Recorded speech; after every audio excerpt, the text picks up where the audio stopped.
E a primeira coisa que eu preciso informá-los, coisa, aliás, que eu acredito que a maioria de vocês aqui, que tem uma clareza de espírito, que tem uma vida de estudos, né? Não digo disciplinada, mas que tem a constância de quem tem o amor pelo conhecimento. Às vezes a pessoa tem amor pelo conhecimento, mas ela não tem disciplina. Isso acontece. Não se abalem por isso. Vejam bem, o que no Brasil dizem ser a tal vida intelectual não é absolutamente nada, certo? Isso é um palavreado, um esquema de fonemas total e completamente esvaziado do seu significado. Por quê? Porque, primeiramente, Vida Intelectual é um livro do Anthony Sertilhões, né? O livro do Anthony Sertilhões. E, em segundo lugar, os termos que o Olavo, vida intelectual, usava para se dirigir à vida de estudos, né? Nossa vida de estudos. E aconteceu com o Olavo um fenômeno muito interessante, que é o fato de que as pessoas recortam as falas dele e jogam na internet, né? Nós temos recortes de 10 minutos de aulas que são 3 horas, recortes de aulas de 1h40 e ali tem um recorte de 12 minutos e etc. E por aí vai. E então aconteceu esse fenômeno interessantíssimo, que é o fato de que nós temos pessoas lidando com os conceitos do Olavo sem a capacidade de compreender integralmente o conceito que ele está expondo. Eu acho que o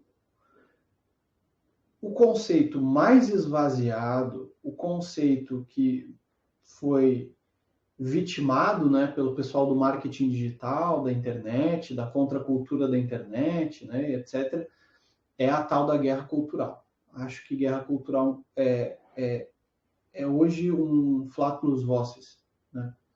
Não vale mais nada, mas vida intelectual também passou por esse processo de vulgarização, de esvaziamento, e nós poderíamos dizer, o Olavo fala uma coisa que está sendo tirada do contexto, mas não é só a questão de algo estar sendo tirado do seu contexto, né, uma redução na minutagem da exposição, etc.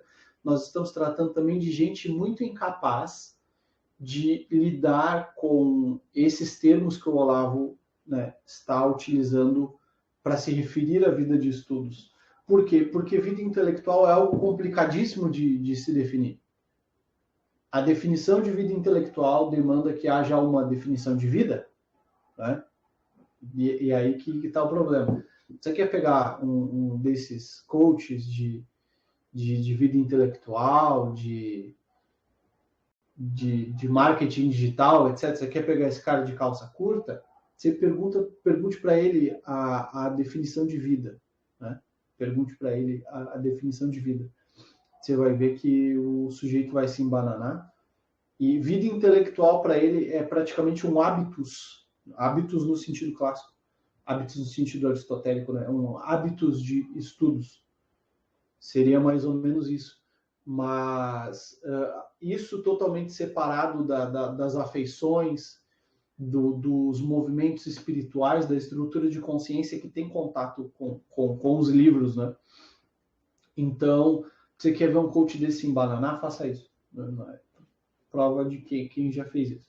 Você quer ver o cara se embananar? Pergunta qual é a definição de vida. Vida intelectual é esse hábitos de estudos, no qual tu está me vendendo uma planilha, um e-book, um curso, um etc, etc. Mas eu gostaria de saber qual é a definição de vida, onde está encaixado essa intelectualidade, né? Então, é muito interessante ver esse fenômeno. Quem faz isso, para que a pessoa possa fazer isso, ela obviamente não teve contato com a filosofia grega profundamente, ela não teve contato com a fenomenologia, ela não teve contato com a filosofia espanhola, com a filosofia do Eric Wegelin, porque ela usa do próprio analfabetismo filosófico como uma ferramenta de divulgação, né, desse seu projeto. E esse projeto de vida intelectual, onde não está a definição de vida presente, é um conceito, né, um conjunto de termos sem a vitalidade, como diria Ortega Gasset. Essa pessoa está instrumentalizando o seu analfabetismo para convencer a sua audiência. Ele passa uma emoção para a sua audiência. Obviamente, essa emoção está embebecida de técnica, né? De técnica de copywriting, de técnica de marketing, né? Etc. Geralmente, a pessoa dá a entender assim, ó, você vai se ferrar se você não seguir a vida intelectual como eu estou ensinando aqui. E isso é totalmente falso. Nós vamos tratar disso agora, de por que essa gente é tão desonesta. A desonestidade é ferramenta, né, para esse pessoal.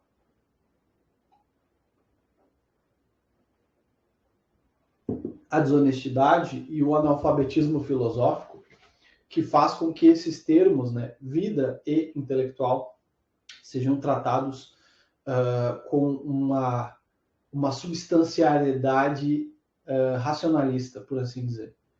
Não é? É um esquema lógico quase que matemático, no qual o sujeito promete te orientar na criação desse hábitos, né, de leitura, de meditação talvez, mas sempre com essa limitação de que há necessidade de uma definição de vida, não é? E essa definição de vida, né, está cercada de um conjunto de pressupostos filosóficos que, para que fossem realmente tratados, né, adequadamente, demandaria uma maturidade filosófica mínima, né?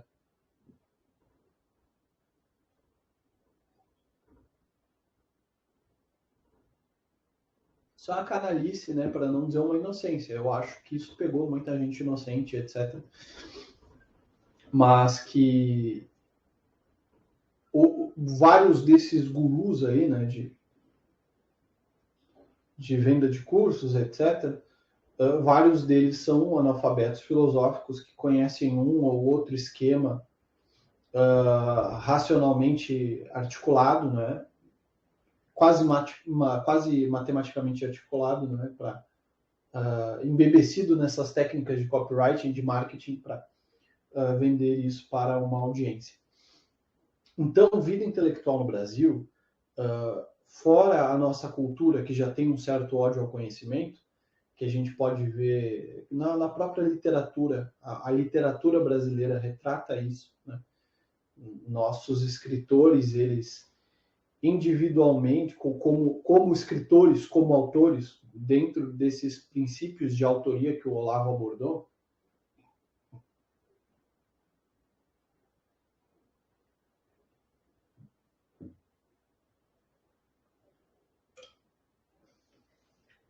dentro desses princípios de autoria que o Olavo abordou, vocês precisam ter em mente que os nossos escritores eles já abordaram isso, né? Então, de Machado de Assis a Nelson Rodrigues, nós notamos esse ódio ao conhecimento que é natural, né, do desenvolvimento cultural do Brasil, que tem inúmeros motivos que podem ser enumerados e em um outro momento aqui. Entre essas exposições, temos, né, uma exposição a respeito dessa imaturidade do brasileiro, a questão da cidadania, da colônia, etc. Mas o que nos importa aqui e agora, nesse momento, é o fato de que, além da própria cultura, né, já ter uma certa repulsa da busca, uma busca espiritualizada do conhecimento, uma bioteoréticos, por assim dizer, para usar termos aristotélicos, nós também tivemos essa onda do marketing digital, não é? E como no mundo neoliberal o mercado está acima, inclusive, do bem-estar humano, né? O mercado, o ganho, o lucro, eu não falo de ganância, mas é natural nessa cultura de indústria cultural, nessa nossa cultura de neoliberalismo, etc., o sistema que faz a economia girar está acima do bem-estar humano. Então, quando uma pessoa lê 2 ou 3 livros e ela acha que ela pode ganhar dinheiro com isso, digamos assim que não existe um apelo para que essa pessoa tenha uma reflexão moral. Ela vai lá, abre uma rede social e vai vender o que ela acha que entende, o que ela acha que sabe, né? Então, o fenômeno que nos acomete é o fato de que pessoas que individualizaram-se um mínimo, não individualizaram-se ao ponto de entender substancialmente esse objeto que é a vida e esse hábitos da vida que é a vida intelectual. Essas pessoas, elas diferenciam-se um pouco da massa por terem absorvido um discurso e não a estrutura de um objeto, não a estrutura objetiva da vida intelectual, mas um discurso. E através desse discurso eles tentam vender para as massas, né, pessoas despessoalizadas, pessoas que têm as suas angústias, e essas angústias são difíceis de definir para a própria pessoa. E aí o que acontece? Nós temos o fenômeno do algoritmo, né? Por muitas vezes o algoritmo conhece a pessoa melhor do que ela se conhece.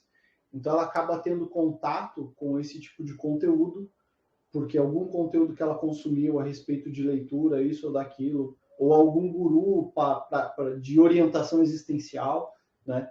E acabou caindo nesse conteúdo, e aí essa pessoa um pouco mais individualizada por esse fator de memorização de discurso e a capacidade de emissão articulada desse discurso, vai tentar vender uma solução para essa pessoa. Então, é um homem massa, né? É um ninho mimado, né?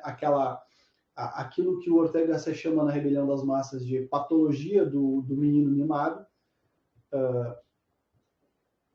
tentando vender para uma pessoa um pouco mais despessoalizada esse conteúdo que está memorizado e articulado para essa pessoa. Como diz o professor Olavo, dentro dessa perspectiva da teoria das 12 camadas, o professor Olavo diz que o ideal de vida no Brasil é pessoas da camada 5 ou 6 vendendo soluções para as pessoas da camada 4. Para nós não entrarmos no mérito, né, dessa caracteriologia da camada 4, 5 e 6, de forma resumida e vulgar aqui, vocês que vão ler isso daí depois, né? Vocês não sejam vagabundos, vão ler sobre isso. São pessoas um pouco mais amadurecidas, mas sem uma perspectiva integral da própria existência, tentando vender uma solução para pessoas mais imaturas. Ou seja, a pessoa sobe uma escadinha e já quer abusar da pessoa que está uma escadinha abaixo. Esse é o ideal de vida no Brasil. E a política é um grande reflexo disso também.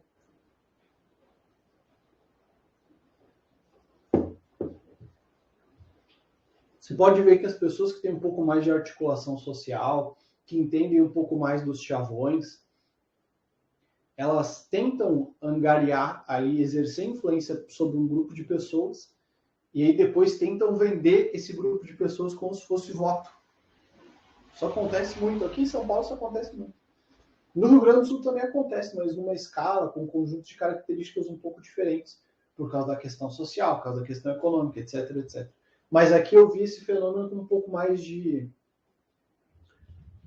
clareza, vamos dizer assim. O fenômeno acontece com pessoas de uma camada social que podem amadurecer um pouco mais, abusando de pessoas de uma camada social mais abaixo, pessoas que precisam lutar pela vida, pessoas que têm dificuldade de se sustentar. E aí essa pessoa que tem um pouco mais de tranquilidade, um pouco mais de maturidade, vai lá e exerce influência sobre essas pessoas que estão mais vulnerabilizadas social e economicamente, e vão exercendo influência aqui, e aí, na época de eleição, vendem aquilo para uma pessoa, essa influência, uma pessoa, como se isso fosse um capital político, como se fosse voto. E nem sempre é garantido que a pessoa vai votar, uma pessoa vende, né? Então, O fenômeno do marketing digital é algo muito próximo disso, né? Pessoas que tiveram um pouco mais de tranquilidade para memorizar um discurso, articular um discurso, geralmente por uma questão social e econômica. Não é que a pessoa ela fez um esforço para pura afeição à vida intelectual. Não é isso. A pessoa teve tempo e condições socioeconômicas de meditar sobre isso. Ela vai vender isso, porque é mais fácil vender isso do que carpir um lote. É isso, não é um fenômeno complexo. A pessoa teve um pouco mais de condições e aí ela não quis carpir um lote, ela vai vender um curso. É isso. Porque as ciências humanas, a formação humana per se, ela é demorado, é algo demorado. O cultivo das letras humanas, da história, da filosofia é algo demorado, que exige maturidade. Então, o fenômeno é basicamente isso. Pessoas que têm uma condição socioeconômica um pouco mais tranquila, não digo nem privilegiada, porque no Brasil pouca gente tem privilégio, o establishment tem privilégio. Então, as pessoas com uma condição socioeconômica melhor tiveram tempo de memorizar e, através de um estudo, puderam expor de forma articulada um discurso, começaram a vender essas coisas aí, usando técnicas de marketing digital, mas para qualquer pessoa que leu mais de 10 livros, mais de 12 livros, percebe que, tipo, aquela pessoa é estúpida, ela é idiota, limitada, né? Ela não consegue lutar pela vida carpindo um lote, exercendo uma profissão, ela quer te vender um curso online, né? Então, o fenômeno é isso. Socialmente falando, o fenômeno é isso. Isso é uma constante no Brasil. Sempre tem alguém, uma mulher, uma dona de casa, que o marido só trabalha vendendo Avon para uma moça que vai lá na casa dela, vai lá na casa da moça, a moça trabalha, tem o salário dela, o marido tem o salário, os dois, para sustentar a casa, os dois precisam trabalhar separadamente, tem uma condição financeira pior que dessa moça. Essa moça tem tempo, consegue articular o discurso de venda de Avon, vai lá e vende Avon para a menina que é de uma classe social abaixo. Não é? Não é isso? Então, assim, basicamente, essa venda dos cursos online, com uma proporção de que o abuso é muito maior, né? É algo análogo às donas de casa vendendo Avon para uma camada mais baixa da sociedade. A menina precisa trabalhar para ajudar o marido a sustentar a casa, sobra ali uns 20, 30 reais, ela compra um shampoo mais caro para o cabelo. É isso. Não tem nada de muito complexo aí. É isso. É uma pessoa que tem mais tempo, tem mais tranquilidade para meditar sobre certos problemas que estão dados na realidade, na estrutura da nossa existência. Aí a pessoa vai lá e vai vender isso, vai gravar isso, tem condições de comprar uma câmera, tem condições de gravar, a coisa fica bonitinha, fica bem produzida, tem tempo para produzir. Por isso que a gente vê, são jovens, quem fez isso? Jovem de classe média alta, né? E estúpidas, pessoas iletradas, que não entendem, não têm capacidade intelectual de compreender as consequências espirituais de vender esses cursos. Então, é análogo à dona de casa que sai às 4 horas da tarde, depois que buscou os filhos no colégio, vai lá e vai vender Avon. É praticamente a mesma coisa, com consequências espirituais, né, na escala desse fenômeno.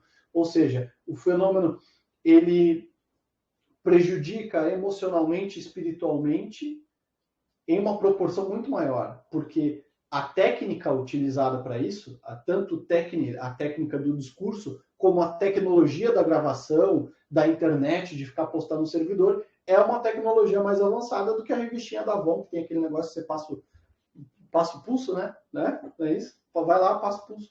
Ai, cheio bom, vou comprar esse perfume. Né? É uma técnica muito mais avançada das câmeras, dos servidores, né, etc., do que as senhoras que vendiam Avon nos anos 2000, nos anos 90, etc.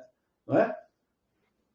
Então, É basicamente isso, é um fenômeno que é uma constante no Brasil, é nessa complexidade aí mesmo, é uma coisa boba, é coisa para pegar trouxa, né?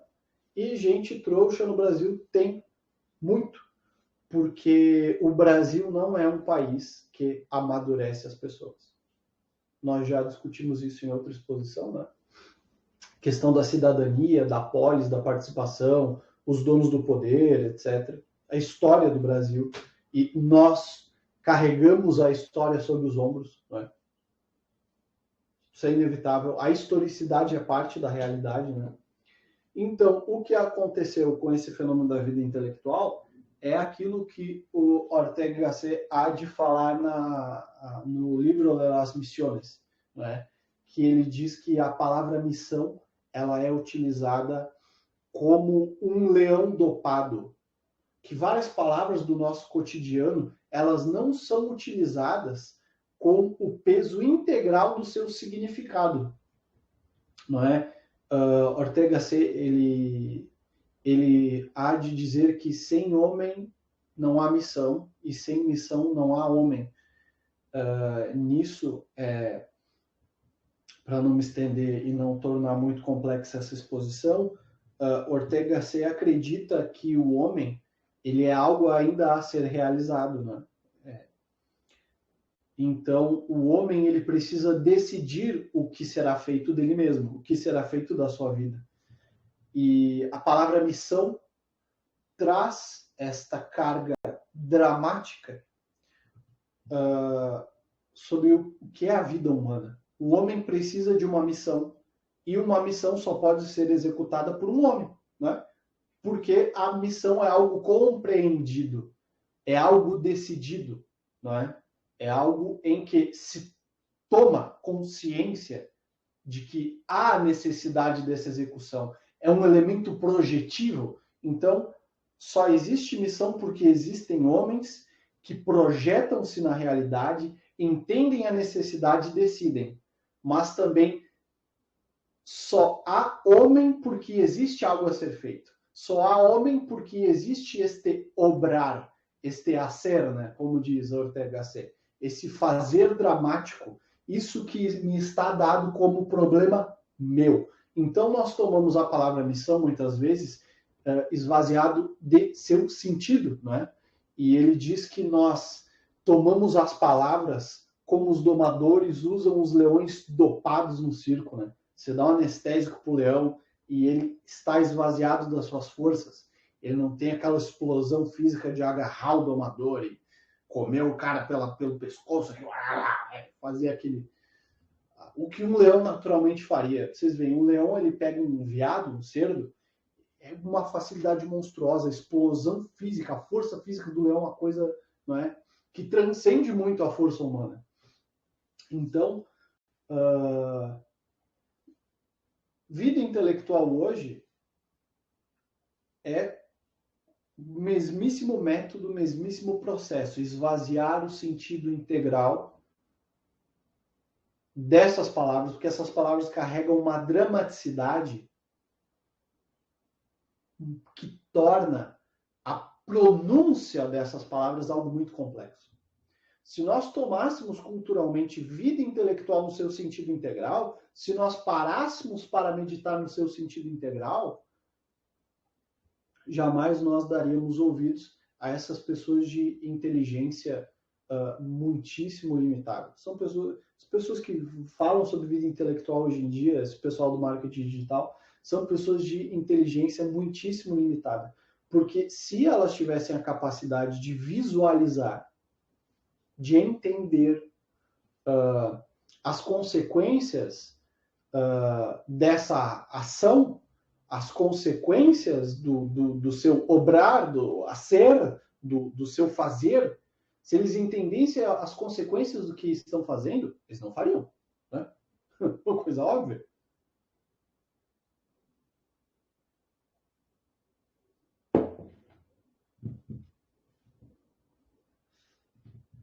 Esse café é bom. Então, nós precisamos ter isso em mente. Essa palavra circula esvaziada do seu sentido. Porque ao ouvir essa sentença, nós teríamos de parar para meditar, não é? Mas isso está no marketing, virou um instrumento para que gere uma emoção em quem está lendo, em quem está ouvindo, em quem está assistindo. Então está esvaziado do seu sentido. Por quê? Porque o primeiro termo de vida intelectual é vida, né? E o que é a vida? E nós entramos, então, nessa questão que é um dos elementos fundamentais da filosofia. Né? O que é a vida? O que é a vida humana? É a pergunta que atormentou Javier Zubiri, que atormentou Ortega Gasset, que atormentou Sócrates, que há de falar sobre a eudemonia, e essa palavra está na boca de gente muito limitada intelectualmente, com o intelecto evidentemente atrofiado, não é? É isso, são pessoas de intelecto muitíssimo atrofiado, sem quaisquer condição de minimamente medir a consequência das próprias ações. Então,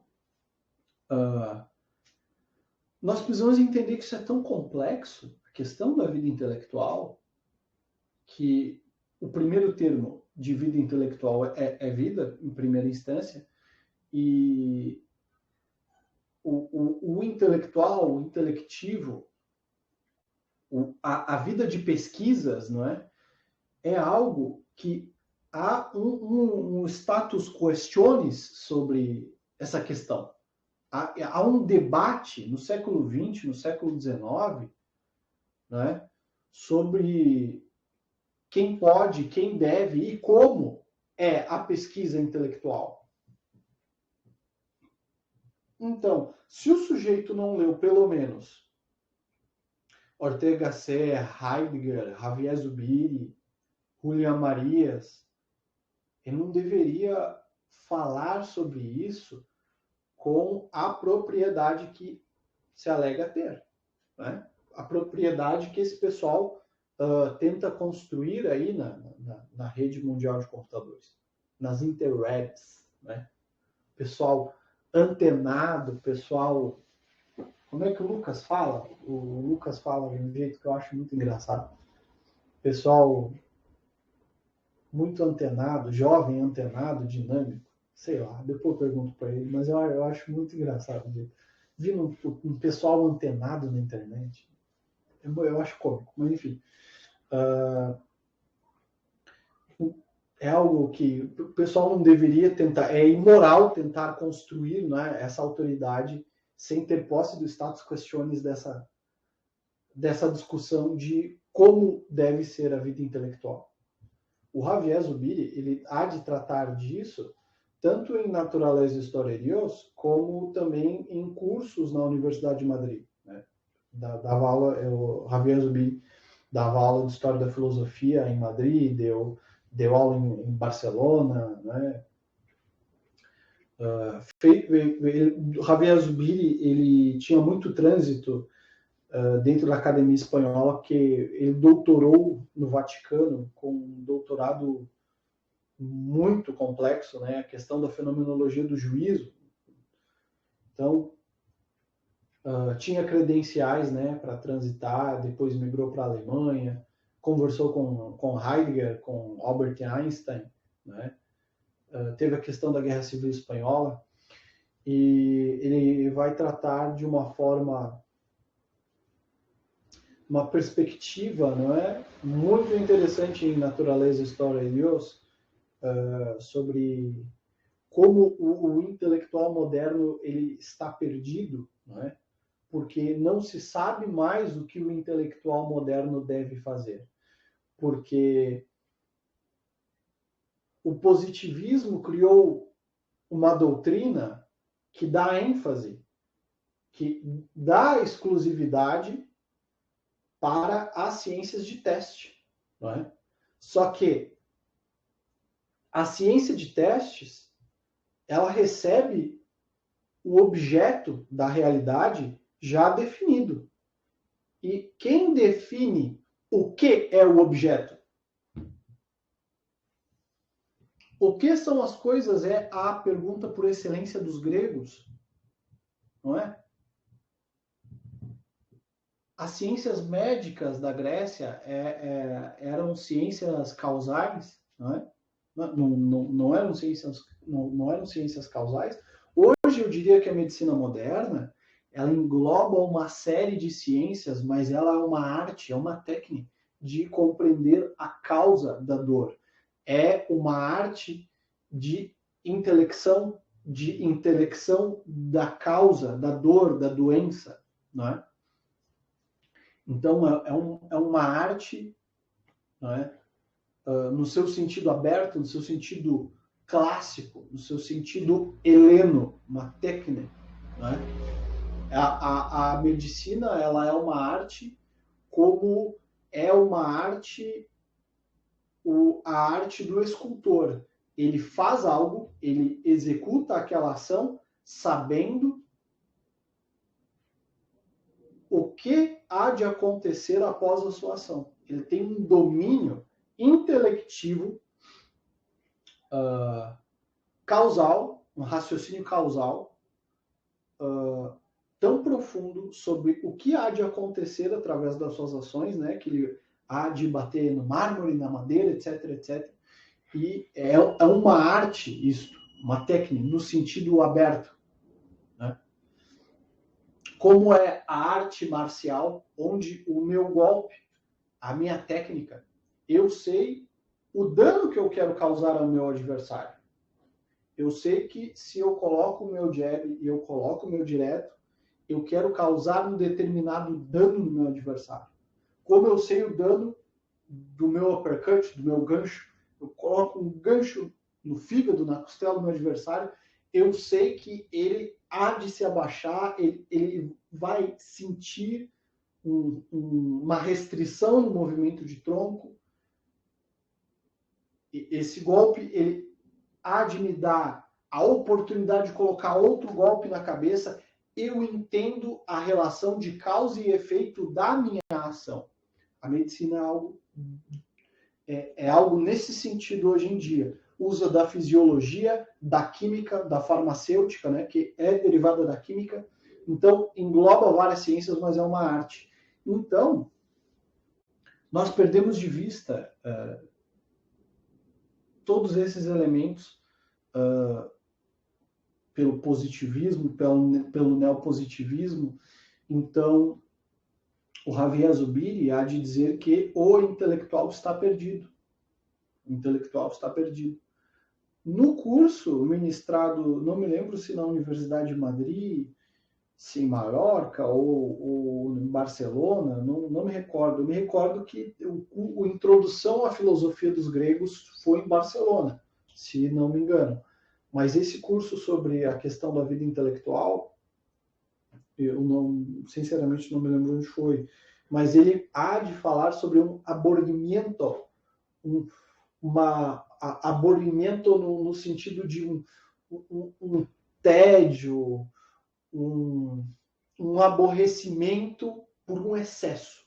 E o Zubiri há de dizer que o excesso é de informações, mas não é um excesso de conhecimento, não é? Os cientistas, eles têm muita informação, muitas notas sobre como funciona a natureza, mas eles tinham dificuldade de definir o que é a natureza.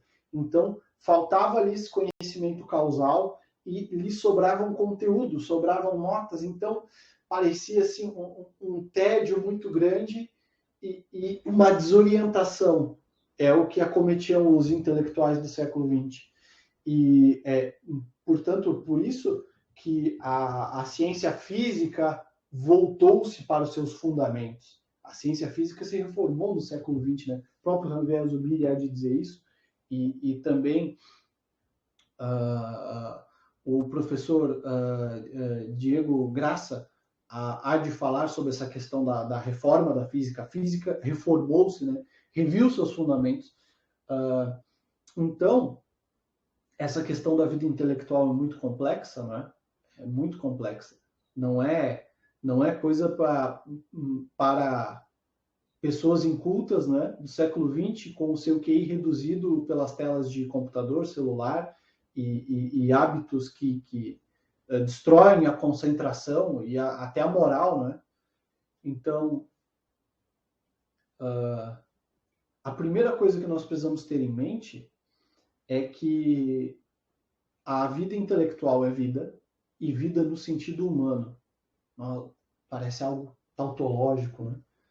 Parece uma repetição vaga, né? Essa minha sentença agora. A vida intelectual é vida humana. Essa vida intelectual passa-se na vida humana. Meu Deus, uma tautologia boba. Não, o que eu quero dizer é que nós, enquanto seres humanos, nós temos uma circunstância, nós temos a realidade circundante, nós temos a estrutura objetiva que nos está dada, né?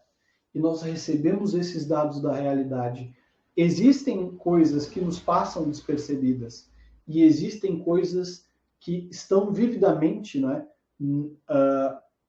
como participantes, como afetantes à nossa vida, afetam a nossa vida, fazem parte do nosso horizonte vital, são problema nosso, né?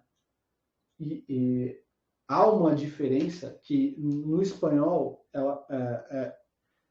filologicamente falando,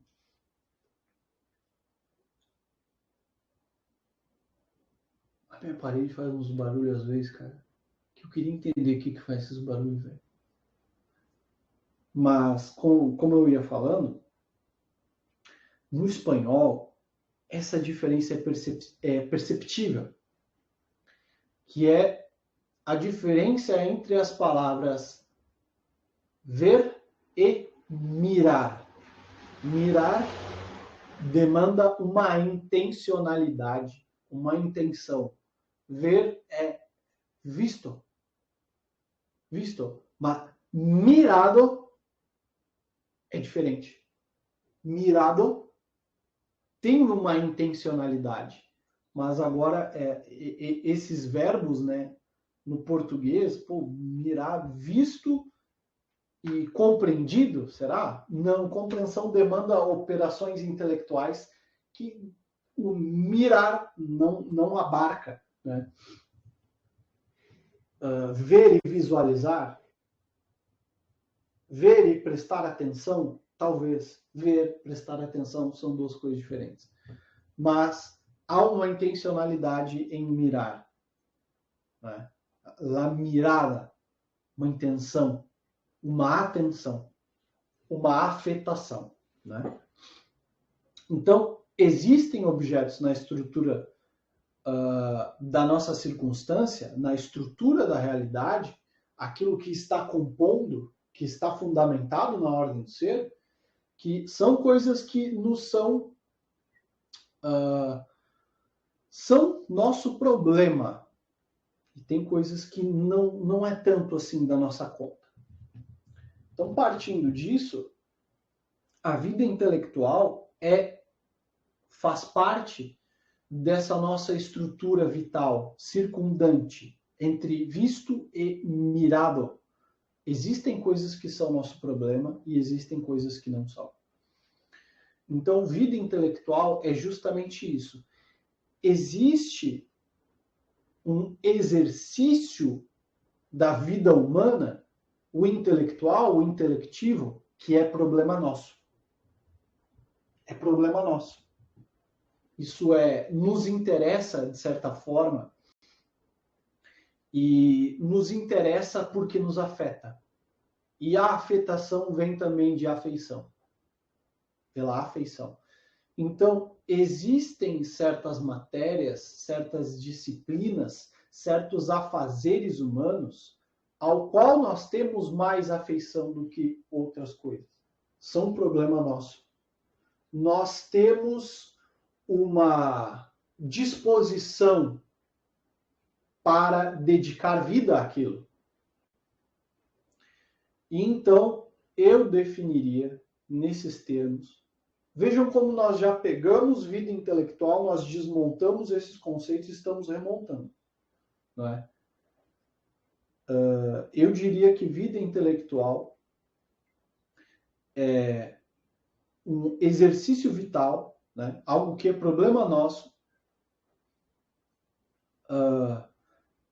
no sentido de que existe uma afeição, existe algo em que temos desejo de conhecer, né? O desejo de conhecer que Aristóteles fala na abertura do livro da Metafísica, do livro 1 da Metafísica. Todos os homens têm o desejo de conhecer. Veja, a palavra conhecimento no grego não existe. Não existe. Mas existem coisas no qual nós temos atenção e a nossa visão intelectiva há de se voltar para isso. Todos nós teremos um objeto no qual temos afeição. Nós temos problemas ao qual nós amamos. Essa que é a verdade. Não é? Porque uma vida sem problemas, entendam problemas como pragma, do grego, algo que eu tenho de fazer, algo que é feitura minha, algo que eu preciso fazer, algo que é problema meu, mas não nesse sentido problema do pragmatismo, não é? Pragma é algo que eu preciso fazer. Faz parte do meu horizonte vital, não é? Algo mirado e não visto. Algo que tem intenção, certo?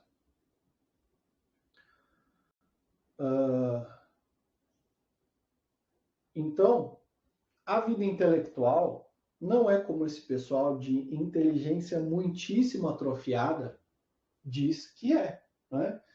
Leia o livro do Anthony Sertilhões.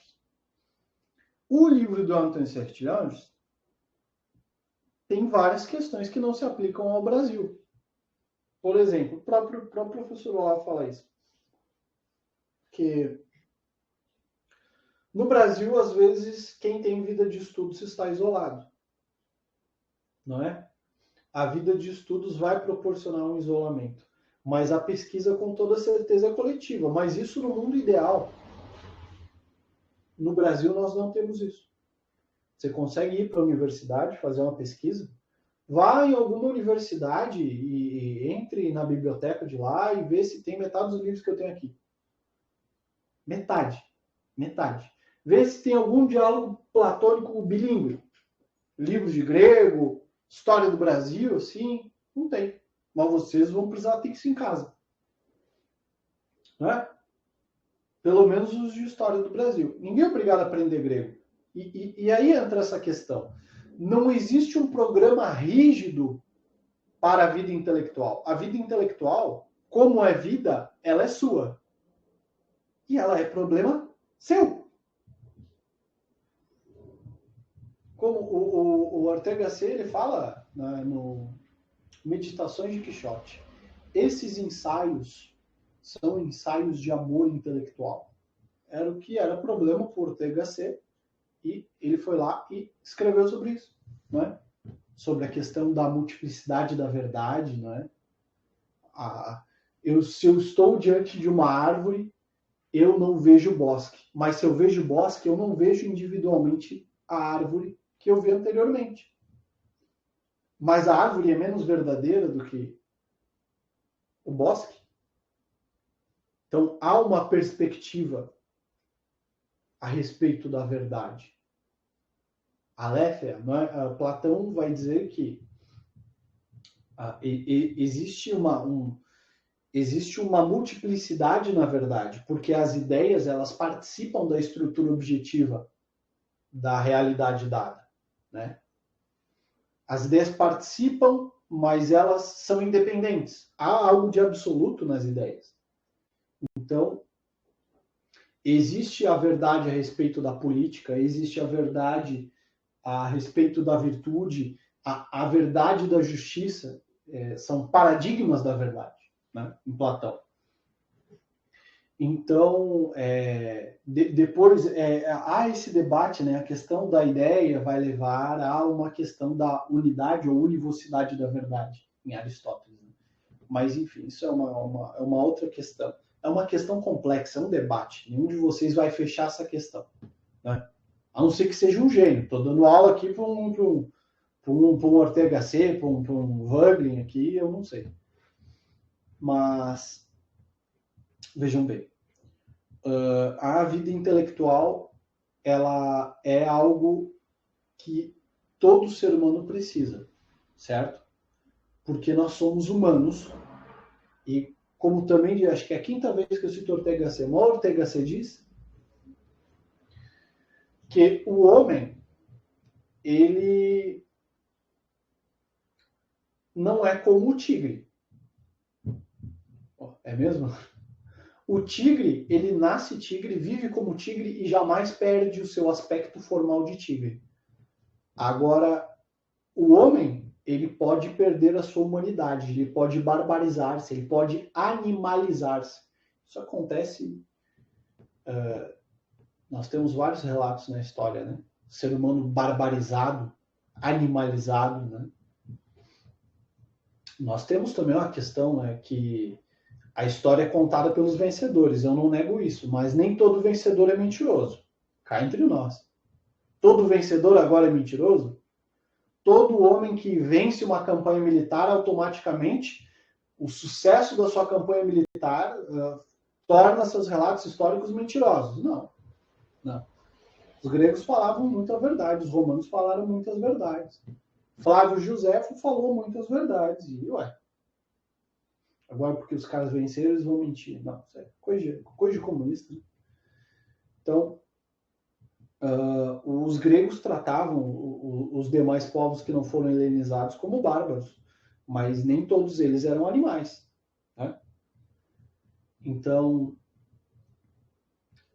é interessante, os romanos a mesma coisa, nem todos os bárbaros eram animais, tinham seus sistemas políticos, seus sistemas de agricultura, né? Tinham sua complexidade, mas nem todos os povos também eram complexos. Nós tínhamos os povos citas, eram povos tão voltados para a pilhagem, para o saque, para a barbárie, que as mulheres, elas arrancavam um seio, dependendo, se a mulher era canhota, ela arrancava o seio esquerdo. Se ela era destra, ela arrancava o seio direito, para melhor combater, porque as mulheres, elas eram mão de obra militar, né? E, por óbvio, um povo que sumiu da história e sequer se tem registro. Pouquíssimos registros dos romanos, e eu acho que a citação mais célebre dos citas é a do apóstolo Paulo.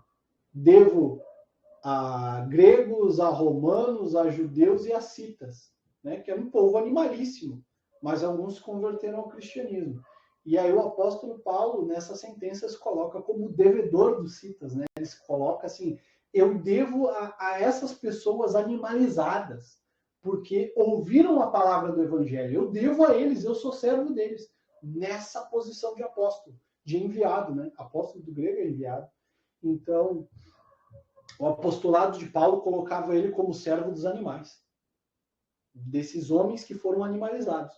Mas mesmo ele na sua erudição, Paulo era erudito, né? Cidadão romano, mas fariseu de nascimento. Um homem com cidadania romana e instrução farisaica era homem muitíssimo instruído na lei romana, provavelmente, talvez na filosofia estoica e nas letras da lei judaica, na religião dos judeus. Fariseu, né? Então, Paulo, homem erudito entre os gentios, erudito entre os judeus, talvez erudito entre os gregos também, conhecedor da filosofia, conhecedor da religião grega, né? Porque o apóstolo Paulo lá em Atos 15, ele está no Areópago, na Ágora, e diz, vocês muito religiosos, né? Se refere aos gregos, conhecedor da religião grega. Então, Paulo, conhecedor da lei romana, cidadão romano, fariseu circuncidado, conhecedor do evangelho, visitado pelo próprio Cristo. O próprio Cristo joga, né, com a sua visão de corpo em glória, joga o apóstolo Paulo no chão. Né? Mesmo com tudo isso, como apóstolo, como enviado, ele era devedor dos citas, dos animais, dos desalmados. Pessoas que não tinham vida intelectiva, não tinham vida intelectual, não miravam. O pensar, o perceber, o compreender não era problema para os citas. O problema dos citas era a guerra. Pilhar a gente, matar a gente e roubar os bens. Mas ouviram a palavra do evangelho, então o apóstolo Paulo, não, eu sou devedor desses também. Eu preciso, inclusive, reabilitar a inteligência desse ser humano que veio até mim pelo dom da fé dado por Deus, e eu preciso reabilitar o intelecto dele para ele entender a graça do Senhor. E o apóstolo Paulo se coloca, não, eu sou devedor desses homens. Então, é um povo tão bárbaro, um povo tão desumanizado, tão longe da excelência humana que os romanos, né, demonstraram historicamente, né? Grandes obras humanas da República Romana, do Império Romano, de história de Roma. Na arquitetura, na filosofia, no direito, né? Estão aí obras humanas, obras de pessoas que meditaram, que fizeram, que dominavam as artes, que dominavam a frônesis política, a prudência política, que dominavam a sófos, a sabedoria filosófica. Né? Marco Aurélio era filósofo. Na verdade, eu tenho um quadrinho aqui e eu tenho uma frase do Marco Aurélio aqui, porque eu acho maravilhosa essa frase. Ó. Que a morte esteja diante dos teus olhos, a cada dia, e jamais terás algum pensamento baixo ou algum desejo excessivo. Né? Frase do Marco Aurélio, estoico. Né? Então, os romanos tinham essa excelência humana, enquanto os citas eram animalizados. Estavam muito abaixo de viver essa excelência do homem, né? De viver a bioteoréticos, como diz Aristóteles. Mas aí o apóstolo Paulo, né, inspirado pelo Espírito Santo, levava a palavra do Evangelho, evangelizou esse povo e diz ainda, olha, eu sou devedor desses. E o registro histórico que nós temos deles são dos romanos que precisaram combater os citas e do apóstolo Paulo que foi lá evangelizá-los. Então, eles não têm registros deles mesmos. Os outros que viveram essa excelência humana registraram a vida dos citas. Então, vocês veem, existe um viver a excelência humana e um animalizar-se. É isso que o Ortega Gasset quer dizer. O tigre, ele não perde seu aspecto formal de tigre. Não pode destigrar-se. Não se destigra. Continua tigre. O cachorro continua cachorro. Não se descachorreia. Late, abaixa para cagar, faz xixi no poste, etc, etc, etc. Mantém-se cão. Né? Não pode se descansar. Né? Para usar o radical direito. Né? Não pode se descansar. O cachorro não pode se descachorrear. Fui tautológico. O tigre não pode destigrar-se. Né? Mantém-se tigre, não perde seu aspecto formal. Agora, essa potência intelectiva do homem, sem o seu devido exercício, pode perder-se. O homem pode desumanizar-se. Então, a vida intelectual, ou seja, esse horizonte histórico, inteligir a história, inteligir as grandes obras, inteligir as grandes obras humanas é algo necessário ao homem, para que mantenha-se como homem, para que ele possa repetir essas grandes obras, viver essa potência, viver essa excelência humana. Ele precisa desse aparato intelectual. Ele precisa viver a vida intelectiva, a vida contemplativa, para viver a excelência de ser humano. Porque não vivendo isso, se isso não é problema do homem, né? Então, portanto, se é meu problema, eu vivo isso. Está no meu horizonte vital. Se eu não vivo, né? Se eu não inteligir de isto, se eu não compreender, não absorver, não inteligir os grandes feitos humanos, as grandes obras humanas, sejam intelectuais, arquitetônicas, literárias, etc, etc, históricas, as histórias, né, os feitos morais desses homens, os feitos políticos desses homens, eu não vou estar vivendo com excelência como ser humano. Eu corro o risco de desumanizar a mim mesmo, desumanizar, porque não estou vivendo como homem, como ser humano, certo? Agora, o cachorro não tem essa necessidade, né? O cachorro está sujeito ao que eu fizer dele, né? Se eu der ração para o cachorro, ele vai comer ração. Se eu der carne para o cachorro, ele vai comer carne. Se eu der o resto de carne, ele vai comer o resto de carne. A ração canina é algo recente. O cachorro comia o resto de comida. Faz bem, faz mal? Não sei. Não estava lá para ver, né? Gato é a mesma coisa, não é? O gato está sujeito ao ser humano, porque o ser humano vive de uma certa forma, de uma excelência, aonde ele tem o seu lar, onde ele está estabelecido e estabeleceu-se de forma tão excelente que pôde domesticar o gato, não é? Domesticou o boi. Pra vocês terem ideia, o boi do Brasil é o que a nossa agropecuária trata, né? O boi de trato aqui do Brasil, que é o boi de corte, é o boi Nelore. É um boi indiano. Um boi indiano. Né? Ninguém chegou aqui no Brasil, os portugueses não chegaram aqui e tinha boi. Então, vejam a excelência do ser humano atuando na realidade, que o ser humano ele é capaz de domesticar esses outros seres, do qual seu aspecto formal nasce de certa forma já definido. Por quê? Porque o ser humano intelige o que este pode fazer e o domestica, o domina. Vejam a excelência humana.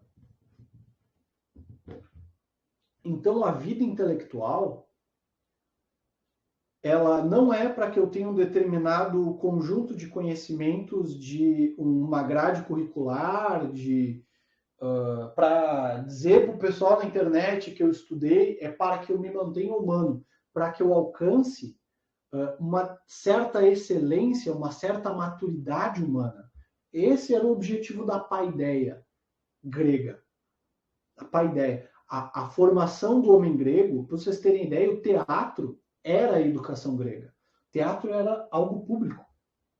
O teatro tinha um coro público, o teatro tinha escritores que participavam de concursos públicos financiados pela aristocracia grega, principalmente ateniense. Então, qual era o objetivo disso? Formar homens excelentes, formar homens que vivem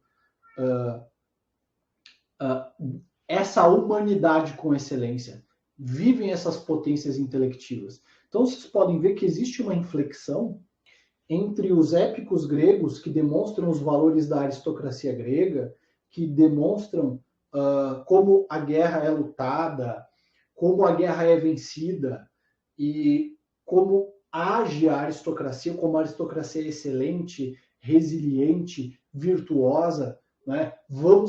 Existe um conflito entre Heitor e Ajax e eles trocam armas e interrompem o combate. Por quê? Em razão da noite, né? Vejam a moralidade, né, desses aristocratas, desses heróis que entraram em combate, mas já na tragédia, isso na Ilíada, já na tragédia grega, por exemplo, nós temos a tragédia Agamenon, personagem da Ilíada, rei da Ilíada.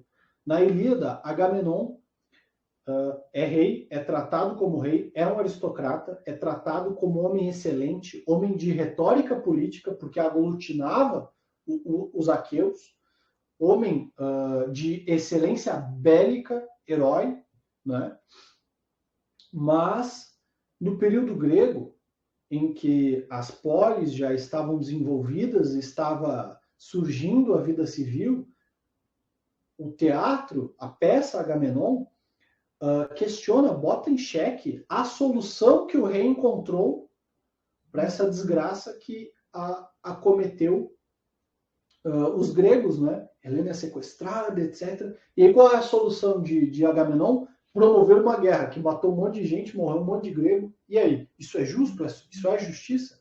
Então, existe essa meditação a respeito da justiça no teatro grego, que é muito adversa dos valores morais dos épicos, né? É muito diferente. Então, por quê? Porque a tragédia ela foi feita para educar o homem grego.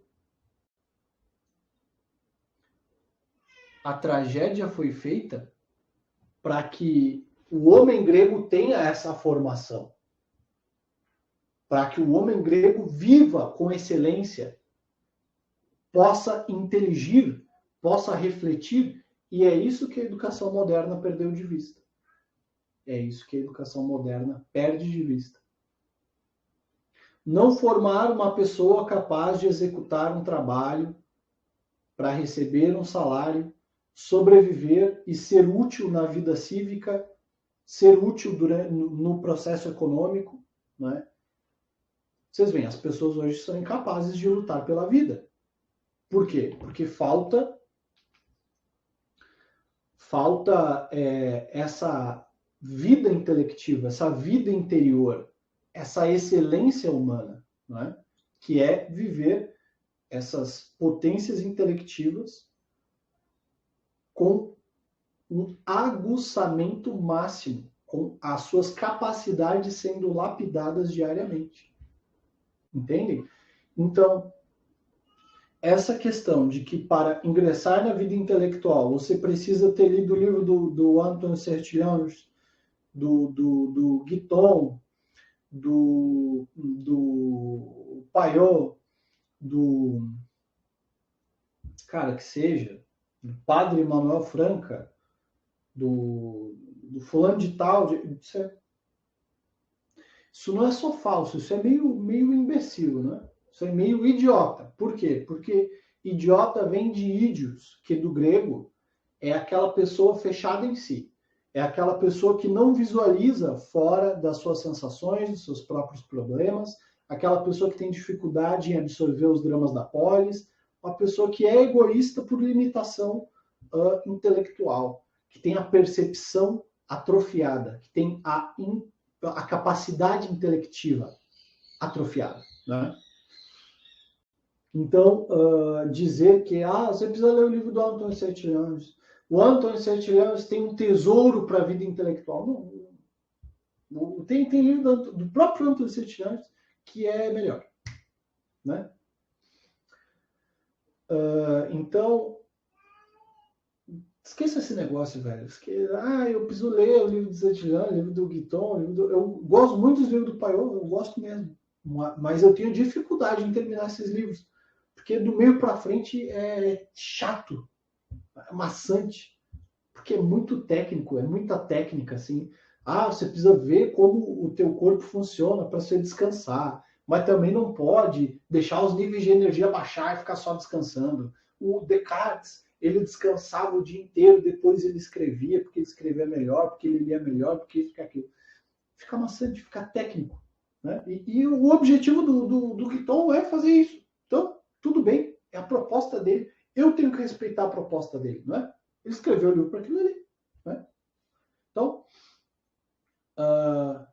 nós precisamos ter em mente isso, que a vida intelectual é sobre compreender os problemas que me estão dados.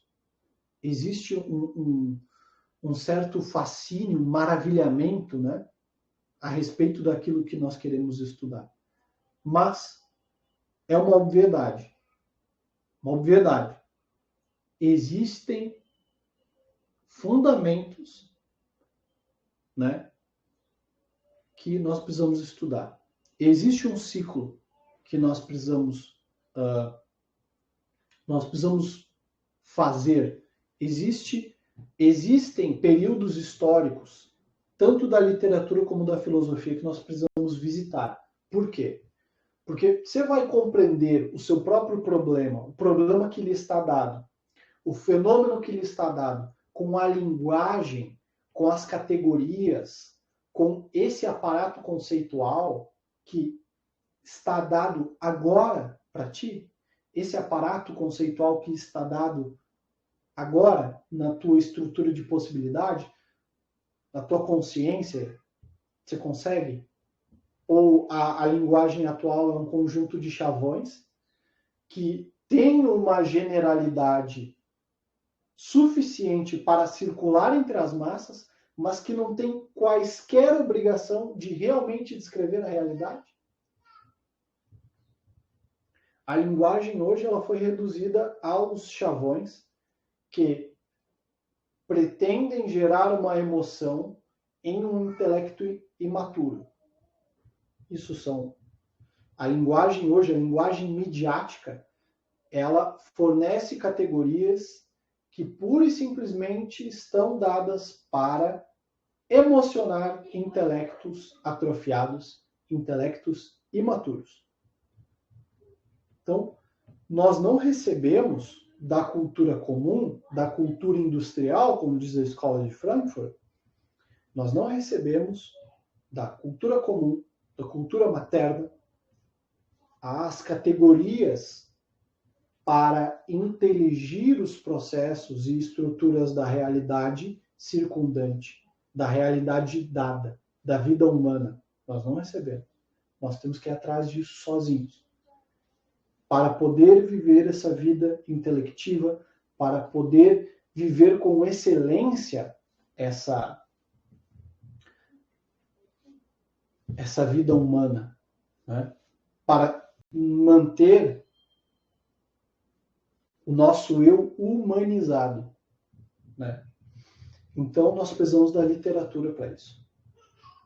Nós precisamos das imagens da literatura, da imagem do mito. O que é o mito? O mito ele não é descrito conceitualmente, né? Ele é poético, ele forma uma imagem, né? A narrativa que forma uma imagem, não são conceitos, né? Então, nós precisamos da literatura para preencher a nossa consciência com imagens que demonstram que determinadas ações humanas, que determinados fenômenos da vida humana são realmente possíveis. Tem muitas pessoas no Brasil que elas não conseguem enxergar a estrutura da realidade porque não vem possibilidade de acontecer determinadas coisas. Por exemplo, vocês acham que o brasileiro médio ele consegue compreender como é a formação do Estado Nacional, como se dão as estruturas e instituições políticas? Não, não consegue. Que aparato conceitual essas pessoas têm para compreender a política? Você pode ver tudo emoção, tudo flátulos vossos. A injustiça social, o livre mercado, a defesa da família. A maioria das pessoas que falam defesa da família frequentam puteiro, né? Não é assim no Brasil? Não é? Pela família, pelo não sei o quê, aí tá lá, pô, eu sou político, me dá desconto aqui para comer as meninas, para comer as primas. Não é? Brasil? Os donos do poder. Não é? Então as pessoas não alcançam a maturidade, porque elas vão buscar essa maturidade aonde? Essa maturidade vem de, infelizmente, viver uma vida intelectual meio solitária de início. Por quê? No início, a vida intelectual no Brasil é solitária, porque eu preciso adquirir essas categorias, eu preciso adquirir um aparato conceitual e linguístico até para eu poder me comunicar com outra pessoa que também tem vida de estudos. Vocês aqui do nosso grupo, vocês têm vida intelectual, vocês têm vida de estudos, vocês têm afeição por determinadas matérias, mas entre si vocês todos não se entendem. Nós não temos homogeneidade, nós não temos diálogo aqui entre nós. Porque existe, por exemplo, o Gustavo, ele tem um repertório que trata de um determinado período da literatura. Ele leu alguns franceses, O Conrado leu o Cioran, ele leu Nietzsche agora, mas ele também leu História da Filosofia. Ele já achou o Nietzsche meio chato, isso é bom sinal, ele tá indo bem. Você tem que achar o Nietzsche meio idiota. Se tu acha que ele é o bambambam, pô, aí não dá. Aí é complicado. Eu falo por experiência própria. Quando eu li Nietzsche, eu tinha 16 anos. Eu li, achei o máximo aquilo. Meu Deus, me fudi. Vocês não têm ideia. Eu era niilista. Até os 19 anos eu era niilista. Aí eu li o Heidegger disse que o Nietzsche é o último metafísico, que não sei o quê. Enfim, o Conrado tá indo bem. E aí o Gustavo e o Conrado têm essas categorias, têm essas leituras, têm esse aparato linguístico e conceitual. Tem coisas que eles não vão se entender. São amigos, mas tem coisas que eles não vão se entender, é inevitável. Porque eles não estudaram e não homogeneizaram a própria linguagem em um período. Os dois teriam de ler a Grécia, e aí os dois vão falar o seguinte, se entendendo já.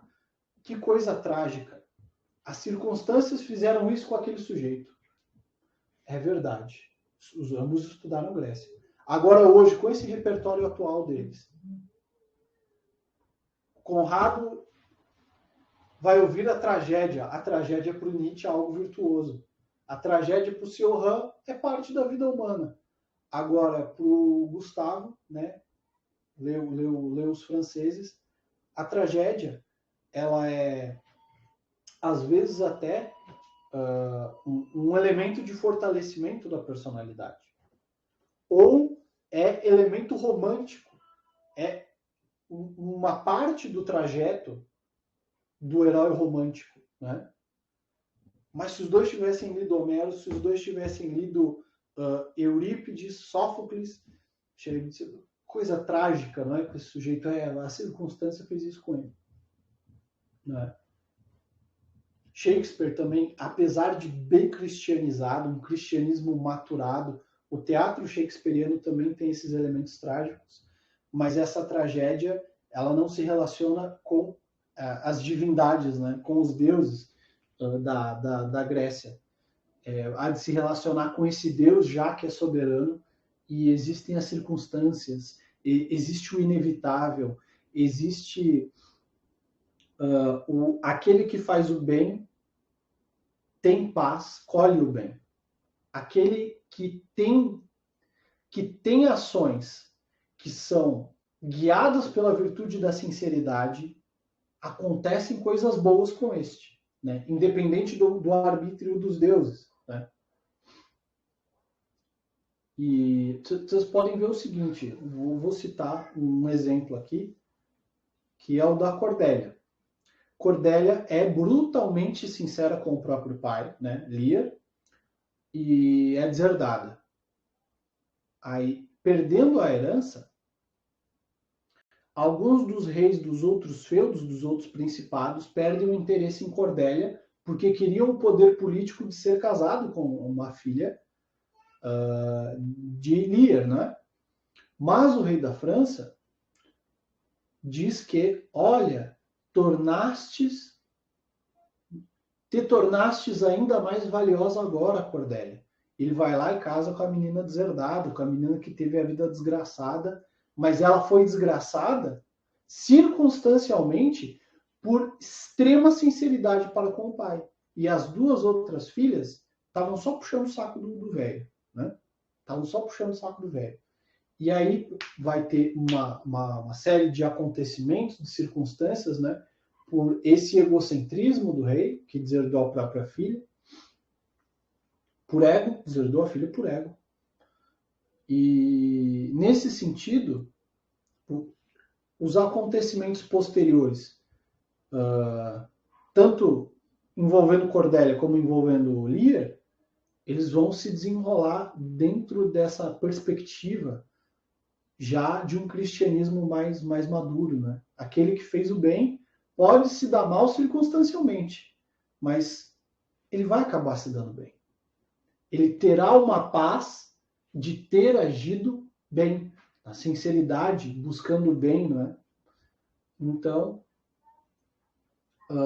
digamos que dois rapazes que leram Shakespeare têm esse repertório, eles veem uma pessoa que se deu muito mal fazendo algo bom e dizem, pô, vejam que trágico, né, fulano? Nossa, isso é realmente trágico. Não vai dar tudo certo, fulano está correto, né? É isso mesmo.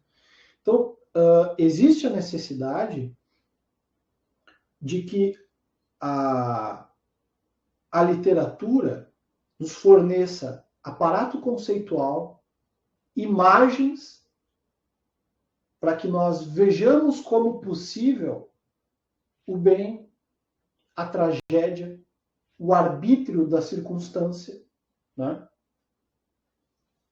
E nós venhamos a amadurecer a nossa personalidade e o nosso aparato intelectivo, porque nós teremos mais recursos para desenvolver o nosso intelecto, né?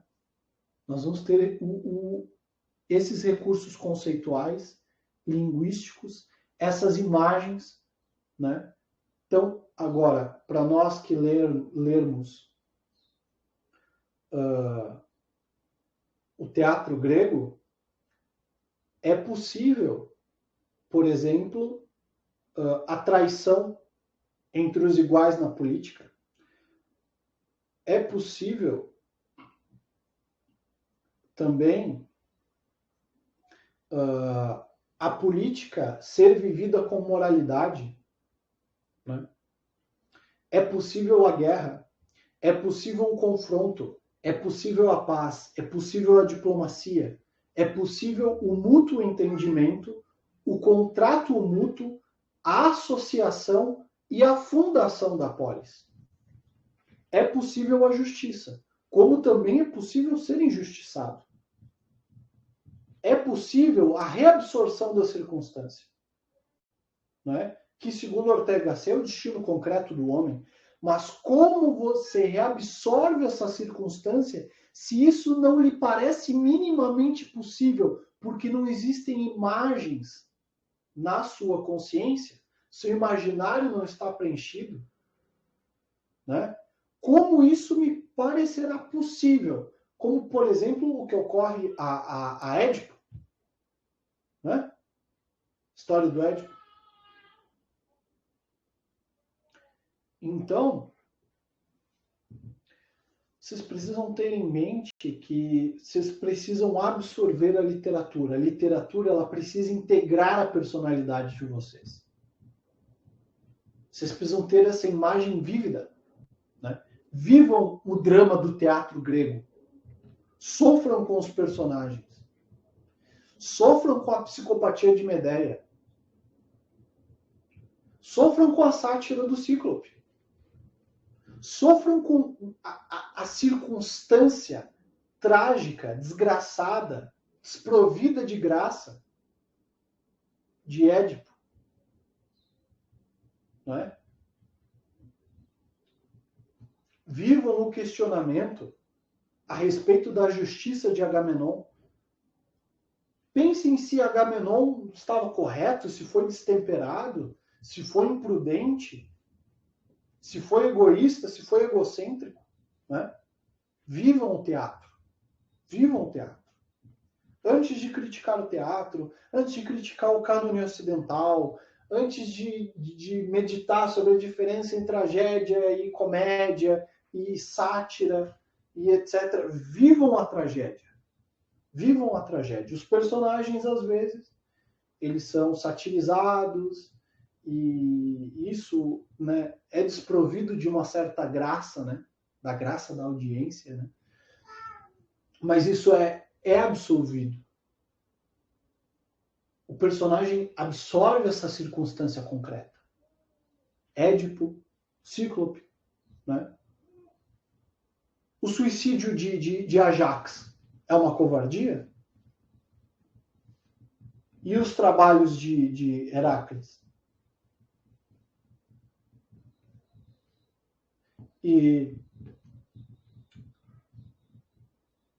como lidar com a psicopatia de Medeia? com essa tragédia, uma ação humana. O que desgraça o lar não é a circunstância divina, não é, de certa forma, o destino, porque é, de certa forma, também o destino, mas cada personagem na tragédia, ele também é responsável pela sua ação, embora esteja sob o... Como eu posso explicar isso? Na tragédia grega, os homens são responsáveis pelas suas ações independente da circunstância. Por quê? Porque o divino da Grécia não tem um Deus que é absoluto.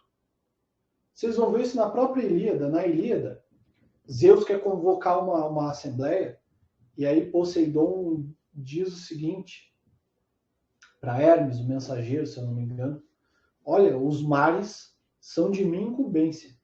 Se Zeus acha que eu vou abandonar os meus afazeres para encontrar-me com ele, ele está enganado. Ele que me deixa aqui.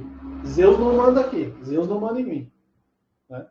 Então, cada deus trata de um determinado aspecto da vida concreta do grego. Né?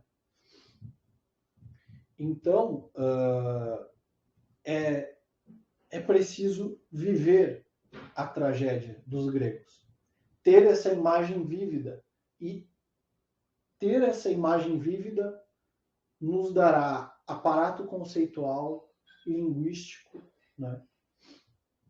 Com todos esses etc. Que nos são o necessário para, em primeira instância, nos manter humanos.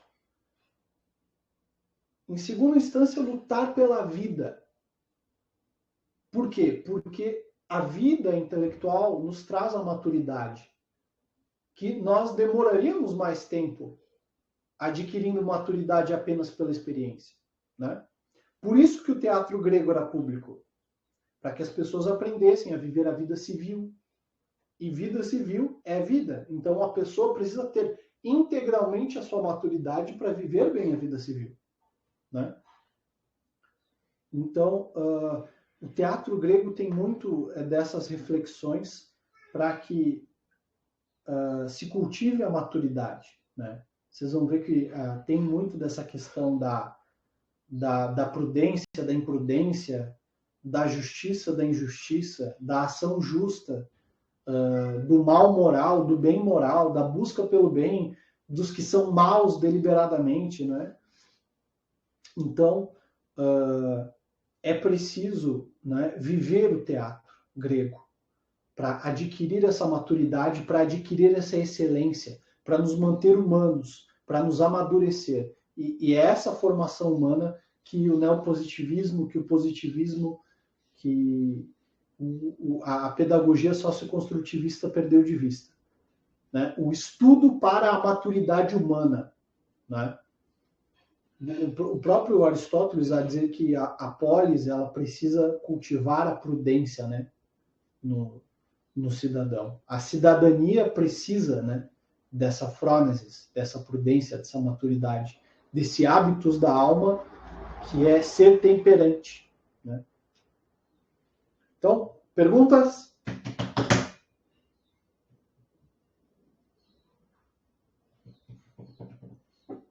Quem quiser perguntar precisa falar. Tá me ouvindo aí? Estou ouvindo. Eu ia perguntar sobre...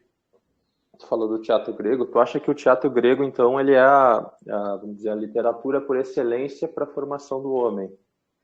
É isso? Sim.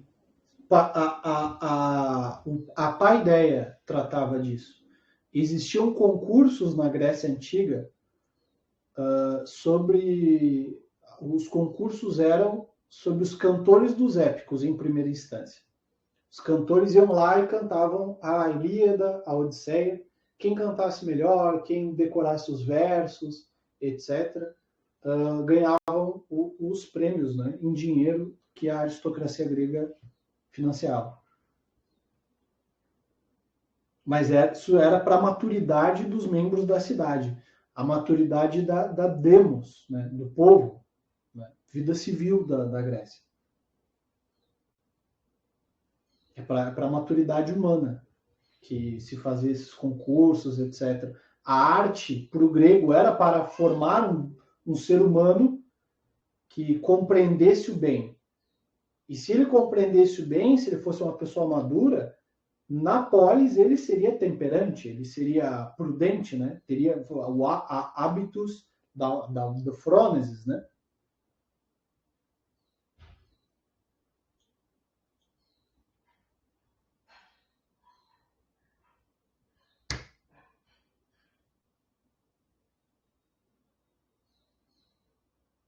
Era essa a dúvida? É, só isso mesmo. Alguma dúvida?